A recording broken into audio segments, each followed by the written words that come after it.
Buenos días a todos. Les vamos a estar explicando cómo fue el desarrollo de construcción de la torre latinoamericana y al final les vamos a aplicar un café para que estén atentos. Hablando un poco sobre este edificio, este fue construido entre 1948 y 1956. Fue uno de los edificios más importantes en la Ciudad de México porque fue el primer rascacielos en toda Latinoamérica. Además de que también está construida en una de las zonas más importantes, bueno, una de las zonas más complicadas de México. En definición, pues, este edificio mide 181 metros de altura, con 44 pisos y 3 sótanos.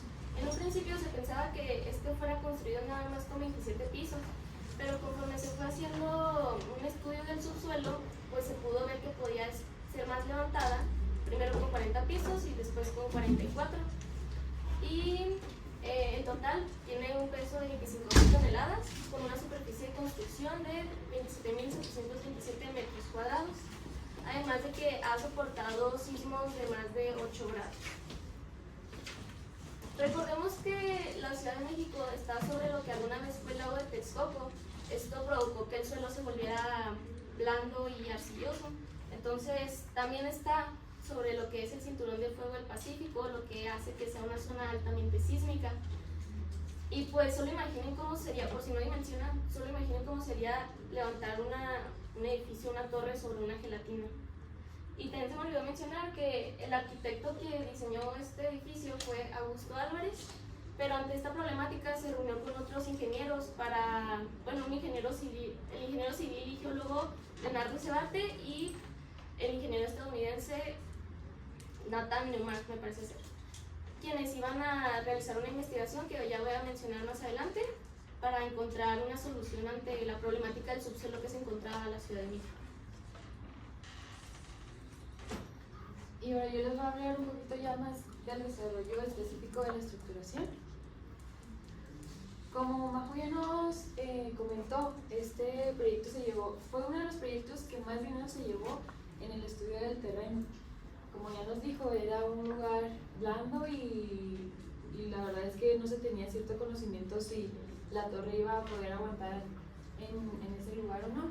Entonces, después de tantos estudios que se aventaron, que vaya que duraron bastante tiempo realizando estudios en el terreno, se llegó a la conclusión que se tenía que realizar el procedimiento que se llama principio de compensación de masas, que esto básicamente es retirar una parte de la tierra en la excavación y compensarlo con ciertas estructuras para no... Pues imagínense como si un pastel lo fuéramos a rellenar con la mermelada, pero en lugar de mermelada le vamos a poner parte de la estructura de nuestro edificio, que esto va a hacer que ya no sea tan blando, sino sea un poquito más rígido. Todo esto les llevó a tener que tener un poco más de cuidado con lo que era la excavación y el nivel freático. Para esto, algo que se me hizo muy interesante del proceso de este proyecto fue que toda la etapa de excavación, solo la etapa de excavación se dividió en 3 etapas y cada vez iban bajando, me parece que de 3 metros o 6 metros, dependiendo de la etapa en la que se ubicaba.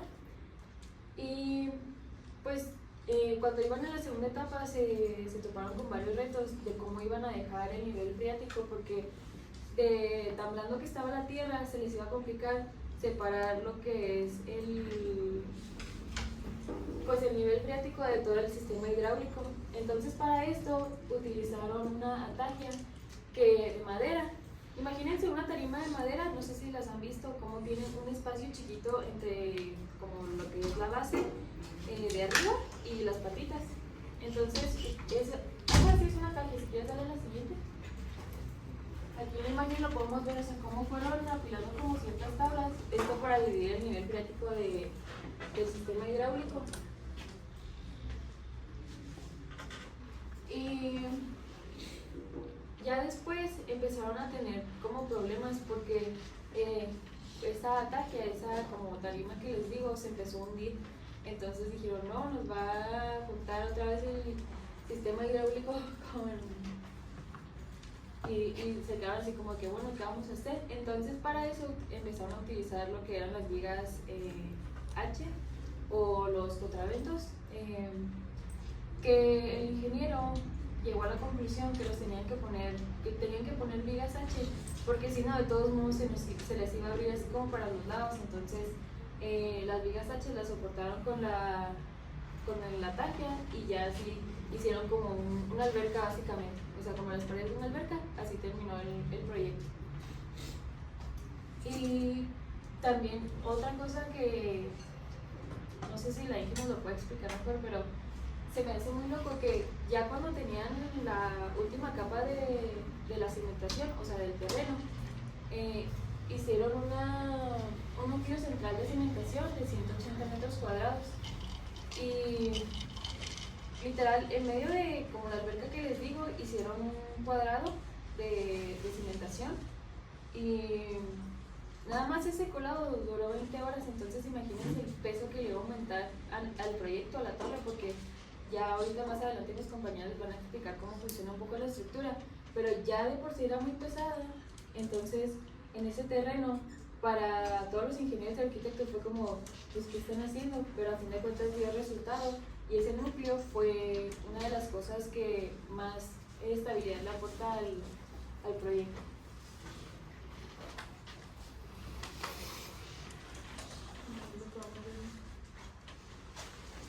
Y pues hablando un poquito más de los materiales, el material principal fue el acero. También fue de los primeros, o si no, que el primer edificio tenía una fachada con un 60% de vidrio y aluminio. También un dato interesante es que fue el segundo edificio en tener mármol negro, que se utilizó en los elevadores y en los pisos del lobby. También se utilizó mucho el granito, que en ese entonces era muy caro, entonces también creo que fue el segundo también en utilizar el granito. Y también algo muy interesante es que fue el primer edificio, porque la tubería de cobre ya se utilizaba, pero fue el primer edificio de más de 10 pisos en utilizar la tubería de cobre para sus tuberías. Como había mencionado, pues estos ingenieros que se había reunido el arquitecto Augusto, más que nada Leonardo Sebarte, fue quien realizó una investigación completa para saber qué tan vulnerable sería construir sobre una zona sísmica, básicamente. Entonces lo que hizo fue, pues, realizó sondeos, que esto consistía en hacer perforaciones de hasta 50 metros de profundidad para analizar muestras del suelo. Después instaló unos instrumentos llamados piezómetros, que estos variaban la profundidad, ya sea a 18, a 28, a 33 o a 50 metros, y estos servían para medir la presión y el nivel del agua. Esto era como una forma de vigilar que el agua no provocara problemas tanto en la excavación como en los alrededores. Y por último, instaló bancos de nivel, que estos eran como una forma de registrar qué tanto se hundía o qué tanto se movía el terreno durante el lapso de la cimentación o el lapso de la excavación. Ok, en la cimentación, pues por ser un suelo así muy blando, fue muy importante la cimentación en sí, y usaron 361 pilotes de concreto de 1.5 metros de diámetro, y cada uno soporta 3 toneladas por metro cuadrado. Son pilotes de punta, por lo que distribuyen la carga desde arriba hacia, bueno, pasan por como agua o suelo muy blando hasta un suelo más firme, y están anclados sobre arena. Luego pues tiene un sistema de flotación hidráulica, que es que flota como un barco, o sea, y se sostiene sobre el manto freático, que son lodos y arcillas, y pues con esto se estabiliza y se disipa la energía de los movimientos. Y pues no utiliza gatos hidráulicos como mucha gente cree. En verdad, su estabilidad es gracias a su estructura y su cimentación. Y pues tiene como compensación de masas, que es que las cargas de toda la excavación del suelo que se retiró se compensa por el peso del mismo edificio. Y un dato curioso es que durante las excavaciones se encontraron vestigios de que ahí mismo solía ser un zoológico del emperador Moctezuma. Y en los niveles inferiores pues tiene 3 sótanos. El más bajo tiene crucetas de concreto y la planta baja y los pisos de abajo son todos simétricos para que cualquier movimiento sísmico se esparza como equitativamente. Sobre abajo de los sótanos, bueno, más que nada a 13.5 metros de profundidad sobre los pilotes que había mencionado mi compañera, se construyó un cimiento de concreto con unos gruesos de 45 centímetros y dividida en varias celdas. Esto estaba diseñado más que nada para que flotara sobre el agua y la arcilla que se encontraba en el subsuelo para mantener una estabilidad. Por si no me entienden muy bien, esto era muy similar a lo que usan en las embarcaciones. Para que un barco flote, debe de estar hueco y debe de estar lleno de aire por adentro, abajo como el casco del barco. Entonces, eso hace que el agua lo empuje hacia arriba, y este mismo principio es lo mismo para la torre latinoamericana, que en caso de que haya terremotos, pues solamente se mueva, pero no caiga, ¿no? Y también, como en la parte más arriba, aquí, se diseñó una losa movible. Esta losa movible iba a descender cuando el suelo se hundiera. Esto básicamente era, o sea, en pocas palabras, lo que hacía era que seguía el suelo, lo acompañaba mientras este se hundía. O sea, así a grandes rasgos, lo que pasa es de que como el suelo de la Ciudad de México se hunde poco a poco, pero la cimentación de esta torre era tan rígida y tan profunda que esta no se hundía igual, quedaba un poco más arriba que el suelo. Entonces, sin esta losa, ¿qué pasaba? Pues la torre iba a quedar acá y la calle o la banqueta iba a quedar más abajo, y eso iba a generar como un desnivel incómodo y peligroso para el acceso y el edificio, el acceso y la banqueta. Entonces, para eso básicamente servía esa losa que estaba en la planta baja de toda la torre. Estructura. Su estructura es completamente de acero y pesa 3.200 toneladas. Es la primera en el mundo que se tomó como medida por estar en una zona de riesgo sísmico, el ser completamente de acero. Y esto permite que la torre tenga como un movimiento controlado, como tipo serpenteo, para que, sin que haya como daño a la estructura. Y protección contra sismos, pues esto tiene que ver con la estructura y la cimentación. Lo principal es eso de que la estructura permite como cierto arqueo o curvatura al ser de acero, sin que se dañe la misma estructura, y también pues como es flexible, puede tener cierto movimiento, se puede mecer ligeramente durante un sismo sin que se dañe. También por la cimentación, por cómo absorbe la energía sísmica, y pues esta capacidad hace que el tiempo como de movimiento sea muy corto. En la parte de abajo se mueve de 1 a 2.5 segundos y en la parte de arriba hasta 3.5 segundos. Y en su interior tiene un deformímetro, que es un sistema de medición de deformaciones, que este aparato registra en tiempo real como las deformaciones que se vayan haciendo en su estructura al haber un sismo. Y pues su resistencia ha sido comprobada por varios sismos que ha habido en la Ciudad de México, como el de 1957, que fue de 7.1 grados, donde incluso se cayó el Ángel de la Independencia y no le pasó nada a la torre. El de 1985, que fue de los más fuertes de México, y el de 2017, que fue hasta de 8.2 grados y la torre sigue intacta. Bueno, unos detalles adicionales pues es que usa materiales muy ligeros como el aluminio y el cristal para que no agregar peso a su estructura. y pues cuenta con 2.500 ventanas que todas son con cristal templado. Y pues ahora sí que las innovaciones que la torre tiene en su cimentación y en estructura son,